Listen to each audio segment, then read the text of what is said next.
नमस्ते। कहानियाँ दिल की में आपका एक बार फिर से स्वागत है। मर्डर मिस्ट्रीज हमेशा ही रोमांचक होती हैं और उनके अंत में कातिल का पकड़ा जाना लगभग मुमकिन सा ही लगता है। पर क्या हो अगर ऐसा ना हो पाए। तो चलिए शुरू करते हैं आज की कहानी, बैगनी लॉकेट। वो छोटी थी, नाजुक थी और लगभग भूल देने लायक। एक चांदी की लॉकेट जिसके बीचों बीच एक बैगनी पत्थर जड़ा था। कोई निशान नहीं, कोई चेन नहीं, बस एक शांत अनदेखा सा झलकता हुआ टुकड़ा। लेकिन जहां भी वो जाता वहीं किसी की मौत हो गई थी। मिताली देशमुख 52 वर्ष की एक रिटायर्ड आर्कियोलॉजिस्ट थी। उन्होंने ये लॉकेट पौंडीचेरी की एक धूल भरे एंटीक शॉप से खरीदी थी।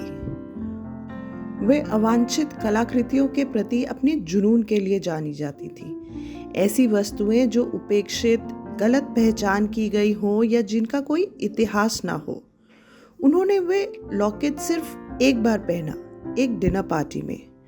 अगली सुबह वे अपने स्टडी की सीढ़ियों के नीचे मृत पाई गई, गर्दन टूटी हुई और उनकी मेज पर वाइन का गिलास अभी भी आधा भरा हुआ।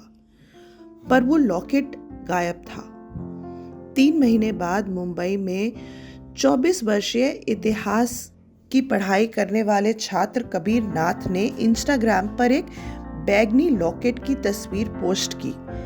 कैप्शन में था, पुरानी किताबों की दुकान से बचाया। नहीं जानता ये क्या है, लेकिन लकी लगता है। 2 दिन बाद उसका रूममेट उसे बाथटब में मृत पाता है, झटके से मरा हुआ। हेयर ड्रायर पास में पड़ा था, अजीब ढंग से रखा हुआ। कुछ भी साफ समझ नहीं आ रहा था। पर वो लॉकेट उसके पास नहीं था, लेकिन फोटो में था। फिर भी कभी कहीं दिख नहीं रहा था। 6 हफ्ते बाद जयपुर में एक डेंटिस्ट डॉक्टर लीना पाठक को उनकी सालगिरह पर एक लॉकेट उपहार में मिला। छोटा, चांदी के बीच में बैगनी रंग। उनके पति ने कसम खाई कि उन्होंने यह एक घूमते हुए जौहरी से खरीदा था, जो अगले दिन शहर छोड़कर चला गया। लीना ने वो लॉकेट ठीक एक दिन ही पहनी। फिर अपने क्लिनिक में वे अचानक गिर पड़ी। सीसीटीवी में भी उनके कैबिन में आता जाता कोई नहीं दिखा। न कोई हमला, न कोई पॉइजनिंग, बस 37 वर्ष की उम्र में अचानक अज्ञात हृदय गति रुक जाने की घटना। लॉकेट अभी भी उनके गले में थी।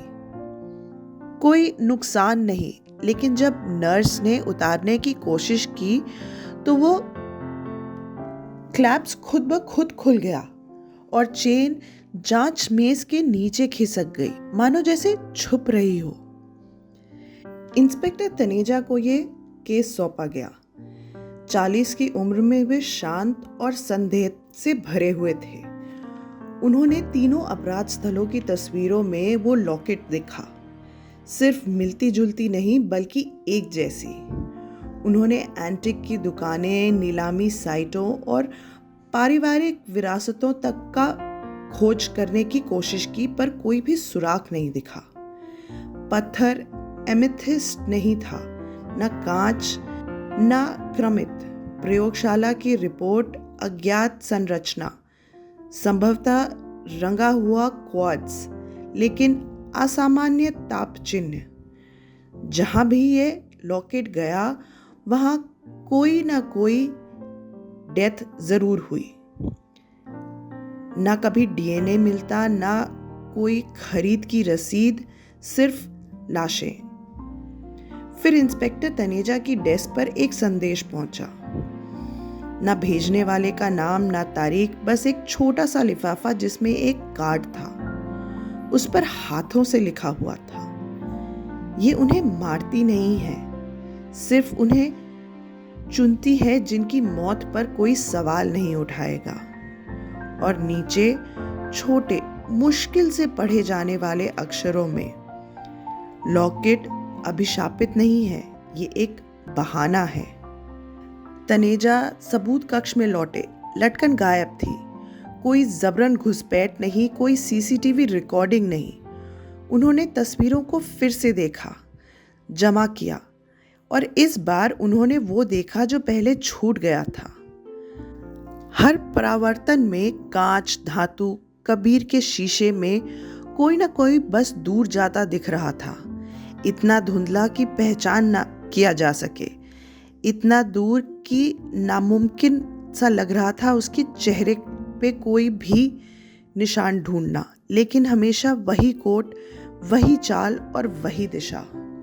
आपको लगता है कि इंस्पेक्टर तनेजा को इस रहस्यमयी मर्डर मिस्ट्री का हल मिल पाएगा?